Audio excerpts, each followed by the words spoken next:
కాలము మహాబలవత్తరమైనది.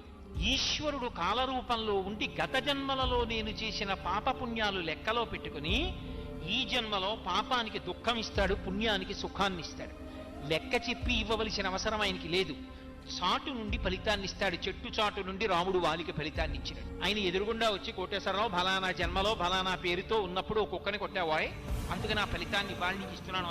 11 గంటలకి నీ మోకాల మీద కూడా దెబ్బ తగులుతుందో, మోకాల మీద నొప్పి 3 రోజులు ఉంటుందో, అప్పుడు కుక్కకు 3 రోజులు ఉందో, ఆయన నాకు చెప్పక్కల్లా మోకాలు నొప్పి పెట్టేట్టు చేస్తాడు. అది ఈశ్వరుడు అంతే. ఆయన శాసకుడు. ఒకడికి చెప్పవలసిన అవసరం ఆయనకు ఉండదు. కానీ కర్మ ఫలితం మాత్రం నడిచి వెళ్ళిపోతూ ఉంటుంది.